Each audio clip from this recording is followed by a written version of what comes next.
नमस्कार। आकाशवाणी जयपुर अजमेर से प्रस्तुत है प्रादेशिक समाचार।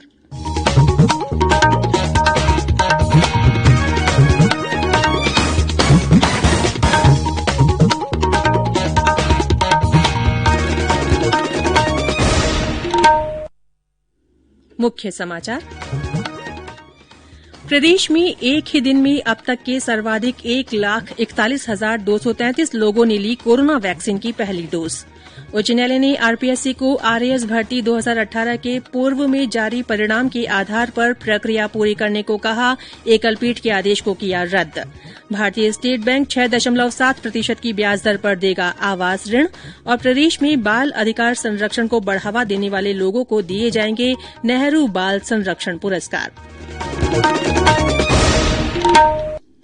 समाचारों के साथ मैं रितिका गुप्ता। कोविड-19 महामारी के खिलाफ देश एकजुट होकर लड़ रहा है। आप भी हमारे साथ सुरक्षा और बचाव के 3 आसान एहतियाती उपायों का संकल्प लें। मास्क पहनें, 2 गज की दूरी है जरूरी, सुरक्षित दूरी बनाए रखें, हाथ और मुंह साफ रखें। और अब समाचार विस्तार से। प्रदेश में कोविड टीकाकरण अभियान में कल एक ही दिन में अब तक के सर्वाधिक 1,41,233 लोगों ने वैक्सीन की पहली खुराक ली। इनमें 60 साल से ऊपर आयु वर्ग के 1,23,500 से ज्यादा लोग शामिल हैं। गंभीर बीमारी वाले 45 से 60 साल की आयु वाले 9,500 लोगों ने भी कल पहला टीका लगवाया। कल नागौर में सबसे ज्यादा 13,704 लोगों ने वैक्सीन ली। जिले में 102 हेल्थ केयर वर्कर्स ने वैक्सीन की दूसरी खुराक भी ली। अलवर जिले में भी कल टीकाकरण अभियान में उल्लेखनीय उपलब्धि मिली। वहां 10,200 से ज्यादा गंभीर बीमारी वाले और वरिष्ठ नागरिकों ने टीका लगवाया। झालावाड़ जिले में भी बुजुर्गों और गंभीर बीमारी वाले 9,808 लोगों ने उत्साह के साथ टीका लगवाया। जिले में लोगों को टीका लगवाने के लिए प्रेरित करने के वास्ते कल जिला प्रशासन की ओर से जागरूकता साइकिल रैली भी आयोजित की गई। राज्य में अब तक 10,05,225 लोगों ने कोरोना वैक्सीन की पहली खुराक ले ली है। वहीं 2,56,500 से ज्यादा ने दूसरी डोज भी लगवा ली है। अजमेर में टीकाकरण के नए चरण के तहत चिकित्सा विभाग ने आज से केन्द्रों की संख्या में और बढ़ोतरी की है। जिले में 87 चिकित्सा संस्थानों में टीकाकरण किया जाएगा। इनमें 8 निजी अस्पताल शामिल है। सवाईमाधोपुर जिले में भी आज 38 सरकारी और गैर सरकारी चिकित्सालयों में टीकाकरण किया जा रहा है। वहीं बूंदी में 31 केन्द्रों पर वैक्सीनेशन हो रहा है। देश में कोविड टीकाकरण के बारे में अधिकार प्राप्त समूह के अध्यक्ष आरएस शर्मा ने बताया है कि कोविन पोर्टल पर कोविड टीकाकरण के लिए 50 लाख से ज्यादा पंजीकरण किए जा चुके हैं। टीकाकरण में आ रही तकनीकी समस्याओं के बारे में श्री शर्मा ने कहा कि टीका लगवाने के इच्छुक लोगों को आरोग्य सेतु ऐप के जरिए सिर्फ कोविन पोर्टल पर ही नाम दर्ज कराना चाहिए। उन्होंने कहा कि इस पोर्टल पर मुलाकात का वक्त रद्द करने या नया वक्त लेने की सुविधा भी उपलब्ध है। उन्होंने कहा कि टीकाकरण के लिए पंजीकृत व्यक्ति को निर्धारित केन्द्र पर टीका लगने के बाद टीके की दूसरी खुराक उसी केन्द्र पर लेने के लिए तारीख उसी दिन मिल जाएगी। नीति आयोग में सदस्य स्वास्थ्य डॉ वीके पॉल ने कहा है कि टीकाकरण की प्राथमिकता सूची में तीसरे स्थान वाले लोगों का दायरा काफी व्यापक है और इनके टीकाकरण से संक्रमण की श्रृंखला को तोड़ने में मदद मिलेगी। उन्होंने लोगों से आग्रह किया कि वे कोविड टीके की दोनों खुराक निर्धारित कार्यक्रम के अनुसार अवश्य लें, क्योंकि दूसरी खुराक लिए बिना टीकाकरण प्रक्रिया पूरी नहीं हो सकेगी। प्रदेश के 16 जिलों में कल कोरोना संक्रमण के 102 नए मामलों की पुष्टि हुई। वहीं 17 जिलों अलवर, बूंदी, चित्तौड़गढ़, चूरू, दौसा, धौलपुर, डूंगरपुर, श्रीगंगानगर, जैसलमेर, जालौर, झालावाड़, करौली, नागौर, पाली, सीकर, सिरोही और टोंक में कोई भी नया मामला नहीं मिला। जयपुर में 19, जोधपुर, कोटा और उदयपुर में 14-14, राजसमंद में 13, अजमेर और बाड़मेर में 6-6, बांसवाड़ा और प्रतापगढ़ में 4-4, हनुमानगढ़ में 2 और 12 भरतपुर, भीलवाड़ा, बीकानेर, झुंझुनूं तथा सवाईमाधोपुर में 1-1 व्यक्ति में संक्रमण पाया गया। प्रदेश में कल 68 लोग संक्रमण से स्वस्थ हुए। राज्य में फिलहाल सक्रिय मामलों की संख्या 1,340 है। चूरू और सिरोही जिले में इस समय एक भी सक्रिय मामला नहीं है। प्रदेश में 3 दिन से इस बीमारी से किसी भी रोगी की मृत्यु नहीं हुई है। ये समाचार आकाशवाणी जयपुर अजमेर से प्रसारित किए जा रहे हैं।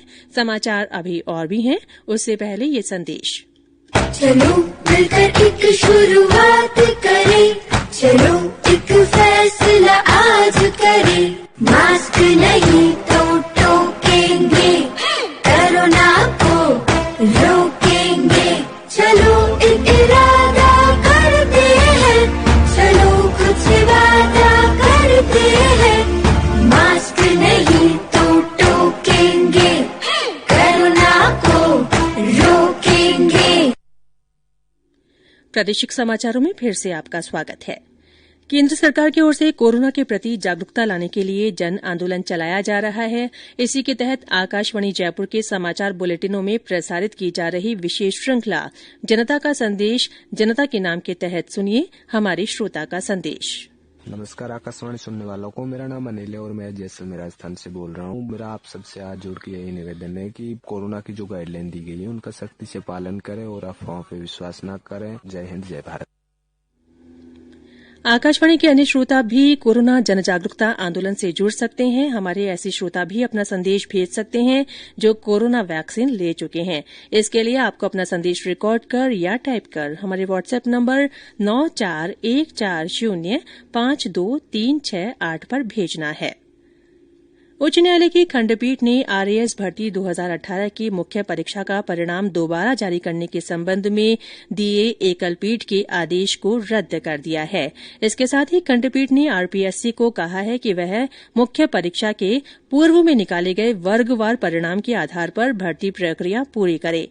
न्यायाधीश सबीना और न्यायाधीश मनोज कुमार व्यास की खंडपीठ ने ये आदेश राज्य सरकार और आरपीएससी की ओर से दायर अपील को स्वीकार करते हुए दिए।